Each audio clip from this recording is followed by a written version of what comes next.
ഇതിന്റെ ഈ പരിശീലന കളരിയുടെ സമയത്ത് വിനീതിന്റെ ഒരു ഇന്റർവ്യൂ ഞാൻ തന്നെ ചെയ്തിട്ടുണ്ടായിരുന്നു. ആ സമയത്ത് ഞാനൊരു ചോദ്യം ചോദിച്ചിട്ടുണ്ടായിരുന്നു, ഇതിൽ അച്ഛന്റെ ഒരു സാധ്യത എനിക്ക് തോന്നുന്നു ഉണ്ടാവുമോ വിനീതേ എന്ന് ചോദിച്ചപ്പോൾ വിനീത് അല്ല അങ്ങനെ അല്ല, അത് ഒരു പക്ഷെ ഇതിൽ വളരെ പ്രസക്തമായ ഒരു കഥാപാത്രത്തെ ചെയ്തിരിക്കുന്നു. അച്ഛനെ മകൻ ഡയറക്റ്റ് ചെയ്തിരിക്കുന്നു. എന്തായിരുന്നു ആ ഒരു അല്ല, ആ സമയത്ത് ഞാൻ കൊടുത്ത ഇന്റർവ്യൂവിൽ ഞാൻ ശരിക്കും കള്ളം പറഞ്ഞിട്ടുണ്ട്, അച്ഛൻ അഭിനയിച്ചിട്ടില്ലെന്ന് ഞാൻ പറഞ്ഞിട്ടുണ്ട്.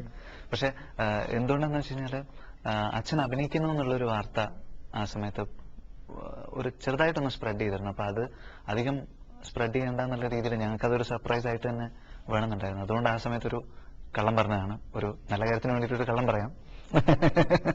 അപ്പോ അന്ന് അച്ഛൻ വന്ന് അഭിനയിച്ച ദിവസമാണ് എനിക്ക് കുറച്ച് ടെൻഷൻ ഉണ്ടായിരുന്നു ശരിക്കും. കാരണം ബാക്കിയുള്ള സമയത്തൊക്കെ നമ്മൾ നമുക്ക് വേണ്ടി മാത്രം ഇത് ചെയ്തുകൊണ്ടിരിക്കുകയാണ്. അപ്പോൾ ഒരു ടെൻഷനൊന്നുമില്ല, ആരെയും ബോധിപ്പിക്കാനോ ഒന്നും അല്ലല്ലോ. നമ്മൾ ഇതിന്റെ ഒരു കംപ്ലീറ്റ് ആയിട്ട് പാഷനേറ്റ് ആയിട്ട് ചെയ്യാം. പക്ഷെ അച്ഛൻ വന്ന സമയത്ത് എനിക്ക് ശരിക്കും അച്ഛൻ എന്ത് വിചാരിക്കുന്നൊക്കെ ഉള്ളൊരു ആലോചന ചെറുതായിട്ടും മനസ്സിനുള്ളിലുള്ളതുകൊണ്ടായിരിക്കും ചെറിയ ടെൻഷൻ ഉണ്ടായിരുന്നു. പ്രത്യേകിച്ച് നിർദ്ദേശം എന്തെങ്കിലും കൊടുക്കേണ്ടതായിട്ട് വന്നിട്ടുണ്ട്? ഇല്ല, അങ്ങനെ അവരെയൊന്നും ഒരുപാട് ബ്രീഫ് ചെയ്യേണ്ട കാര്യമില്ലല്ലോ. ഈ മലർവാടി ആർട്സ് ക്ലബ്ബിലെ പ്രത്യക്ഷത്തിൽ ഒരു നൊസ്റ്റാൾജിയ ഉണ്ട് എന്ന് പറയുന്നില്ല, പക്ഷെ ഗൃഹാതുരത്വം ഉണർത്തുന്ന ഒരു കഥാഗതി അതിനകത്ത് ഒളിപ്പിച്ചു വെച്ചിട്ടുണ്ട്. എന്തായിരുന്നു അങ്ങനെ ഒരു രചനാ രീതി? നമ്മളെല്ലാവരും ഒരു പരിധി വരെ നമ്മുടെ പാസ്റ്റിന്റെ ഗ്ലോറിയിൽ ജീവിച്ചുകൊണ്ടിരിക്കുന്ന ആളുകളാണ്. ഇപ്പൊ ഇന്ന് നടക്കുന്ന ഒരു സംഗതി ആണെങ്കിൽ കൂടെ ഇപ്പൊ ഒരു 4-5 വർഷം കഴിയുമ്പോഴും നമ്മൾ ഇതുപോലെയുള്ള കാര്യങ്ങളെ പറ്റി നമ്മുടെ പാസ്റ്റിന്റെ ഒരു ഗ്ലോറി നമ്മൾ എപ്പോഴും ക്യാരി ചെയ്യുന്നുണ്ട്. ഇപ്പോ മലർവാടിയുടെ സക്സസ് എൻജോയ് ചെയ്യുന്ന സമയത്ത് പോലും പണ്ടുണ്ടായിരുന്ന അനുഭവങ്ങളാണ് നമ്മൾ ഓർത്തുകൊണ്ടിരിക്കുന്നത്. അപ്പം ബ്യൂട്ടിഫുൾ മെമ്മറീസ് എന്ന് പറയുന്ന എല്ലാവരുടെയും ഒരു വീക്ക്നെസ് ആണ്. അത് മലയാളികളുടെ മാത്രമല്ല, ലോകത്തുള്ള എല്ലാ മനുഷ്യരുടെയും വീക്ക്നെസ് ആണ്. സോ നൊസ്റ്റാൾജിയ എന്ന് പറയുന്നത് എന്നും എന്താ പറയാ, മനുഷ്യന്റെ മനസ്സിന് എപ്പോഴും പ്രധാനപ്പെട്ട ഒരു സംഗതിയാണ്. അപ്പൊ അതിനെ ഇവോക്ക് ചെയ്യാനുള്ള ചില ശ്രമം നമ്മുടെ സ്ക്രിപ്റ്റിൽ തന്നെയാണ്.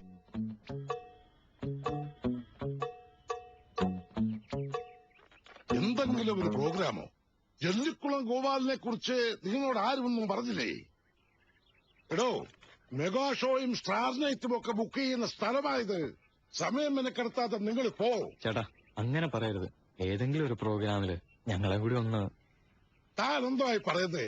നിങ്ങളെ ആരെയും ഞാൻ അറിയില്ല. നിങ്ങളുടെ ഒരു പരിപാടി ഞാൻ കണ്ടിട്ടില്ല. ഞങ്ങൾ ഒരുമിച്ച് ചെയ്ത പരിപാടിയുടെ ഫോട്ടോ എന്റെയിലുണ്ട്.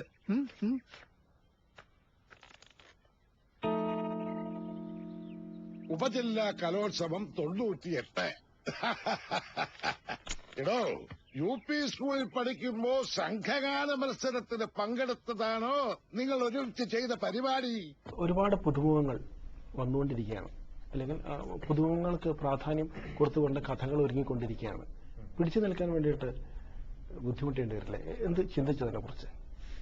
ഇല്ല, അതിനെക്കുറിച്ചൊന്നും ചിന്തിച്ചിട്ടില്ല. ഇപ്പം ഈ പടം ഇറങ്ങിയതിന്റെയും അതിന്റെ ഒരു സക്സസിന്റെയും ഒരു എക്സൈറ്റ്മെന്റിലാണ് ഇപ്പം. അങ്ങനെ പിടിച്ചു നിൽക്കേണ്ട കാര്യങ്ങളൊന്നും ചിന്തിച്ചിട്ടില്ല. നമ്മൾ ഇന്നലെ ഇതിനെപ്പറ്റി ഇങ്ങനെ സംസാരിച്ചിരുന്നു പ്രസാദ്, നമ്മൾ ഇരിക്കുമ്പോ. അപ്പോൾ നമ്മളെല്ലാവരും ഉള്ളിൽ ആഗ്രഹിക്കുന്നത് പുതിയ ആളുകൾ വരണം തന്നെയാണ്. തീർച്ചയായിട്ടും അത് എല്ലാ മേഖലയിലും ഉണ്ടായി. ഇവിടെ പുതിയ ആളുകളുടെ പ്രവർത്തനങ്ങൾ അപ്രീഷിയേറ്റ് ചെയ്യുന്ന ഒരു കാലഘട്ടം ഉണ്ടാവുകയാണെങ്കിൽ അതിലെല്ലാവർക്കും സർവൈവ് ചെയ്യാൻ പറ്റുള്ളൂ. ഒറ്റപ്പെട്ട 1-2 ആളുകൾ വന്നിട്ട് അതുകൊണ്ട് ആ വരുന്ന ആളുകൾക്ക് മാത്രമേ ഗുണമുണ്ടാവുള്ളൂ. അപ്പൊ തീർച്ചയായിട്ടും പുതിയ ആളുകൾ ഇനിയും വന്നു കഴിഞ്ഞാൽ അതിൻ്റെതായിട്ടുള്ള ഗുണങ്ങൾ ഉണ്ടാവും. ഇത് ഈ സിനിമ കണ്ടിട്ട് വിനീതിന്റെ അമ്മ എന്ത് പറഞ്ഞു? അമ്മ കുറെ കരഞ്ഞു. അമ്മയ്ക്കറിയാം ഇത് എനിക്ക് എന്തുമാത്രം പ്രിയപ്പെട്ട ഒരു സംഗതിയാന്നുള്ളത്. പിന്നെ എല്ലാരും വിളിച്ച് പറയുന്നുണ്ടല്ലോ, നാട്ടിൽ നിന്നാണെങ്കിലും ഫ്രണ്ട്സ് ആണെങ്കിലും എല്ലാരും ഇങ്ങനെ വിളിച്ച് ഇങ്ങനെ അമ്മയ്ക്ക് ഒരുപാട് ഫോൺ കോൾ വരും. അപ്പൊ ഭയങ്കര സന്തോഷം ഉണ്ടാവും. ഇതിലെ ഈ ഗാനങ്ങള്, എല്ലാ ഗാനങ്ങളും ഓരോന്നും വ്യത്യസ്തമാണ്, ഓരോന്നും ഓരോ തരത്തിലുള്ളതാണ്. എടുത്തു പറയേണ്ടത് അതിൽ ഉപയോഗിച്ചിരിക്കുന്ന വാക്കുകൾ, വാക്യങ്ങൾ ഇതൊക്കെ വളരെ ലളിതമാണ്, സ്ട്രെയിറ്റ് ആണ്, അല്ലെ? വളരെ ലളിതമാണ്. അത് പ്രേക്ഷകർ സ്വീകരിക്കുകയും ചെയ്തിട്ടുണ്ട്.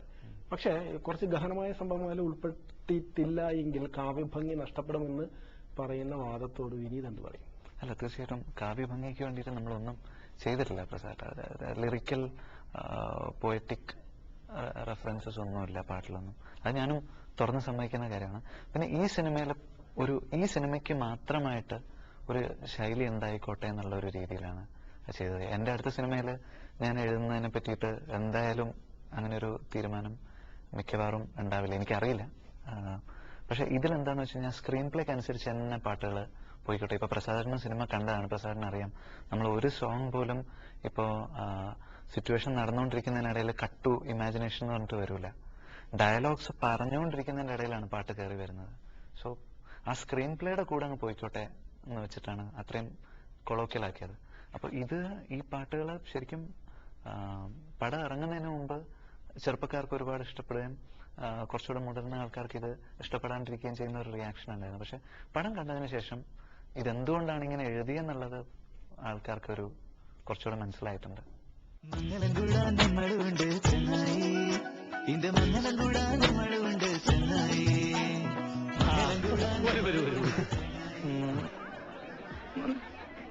എന്തേത് 25 പേരിന് മറ്റൊരു ജാതക്കുള്ള ആളൊക്കെ ഞാനെന്ത് കാണിക്കാനാ?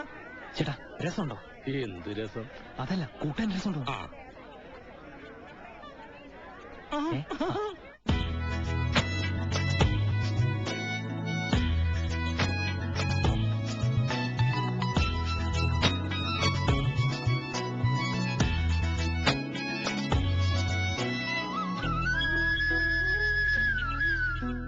വിനീത് ഗായകനാണ്, ഗാനരചയിതാവാണ്, സംവിധായകനാണ്, ഇപ്പോൾ എഴുതുകയും ചെയ്തിരിക്കുന്നു. ഇനി അടുത്ത സംരംഭം എന്തായിരിക്കും? അതിൽ ഇവർ തന്നെ ഭാഗവാക്കാകുമോ? എനിക്ക് സത്യം പറഞ്ഞു കഴിഞ്ഞാൽ അറിയില്ല. ഇപ്പോ ഇവരെല്ലാരും എന്റെ അടുത്ത സുഹൃത്തുക്കളാണ്. ഇവരുടെ ഒന്നിച്ച് എന്തെങ്കിലുമൊക്കെ ചെയ്യണം എന്നൊക്കെ തീർച്ചയായിട്ടും താല്പര്യമുണ്ട്. പക്ഷെ മലർവാടിക്ക് ശേഷം നമ്മളെല്ലാരും കൂടി എന്താ ചെയ്യാന്നുള്ളത് ഇപ്പൊ അങ്ങനെ ഒരു സംഭവത്തിനെ പറ്റിയിട്ട് ആലോചിച്ചില്ല. പിന്നെ നമ്മൾ ആഗ്രഹിക്കുന്ന കാര്യം എന്ന് പറയുന്നത്, ഇപ്പോൾ എൻ്റെ അച്ഛനും അമ്മയും ആഗ്രഹിക്കുന്ന കാര്യം എന്ന് പറയുന്നത് ഞാൻ മറ്റുള്ളവരുടെ എന്താ പറയുക റെസ്പെക്ട് പിടിച്ചു പറ്റണം എന്നുള്ളതായിരിക്കുമല്ലോ. അപ്പൊ ഞാൻ ഇവരെ പറ്റിയിട്ടും ആഗ്രഹിക്കുന്നത് അതാണ്. മറ്റുള്ളവരുടെ റെസ്പെക്ട് ഇവർക്ക് ഉണ്ടാവട്ടെ, മറ്റ് ഡയറക്ടേഴ്സിന്റെ നല്ല സിനിമകൾ ഇവർക്ക് അവസരം കിട്ടട്ടെ, അതിലൂടെ ഇവർ പ്രശസ്തരാകട്ടെ. പുത്തൻപടത്തിന്റെ ദൃശ്യം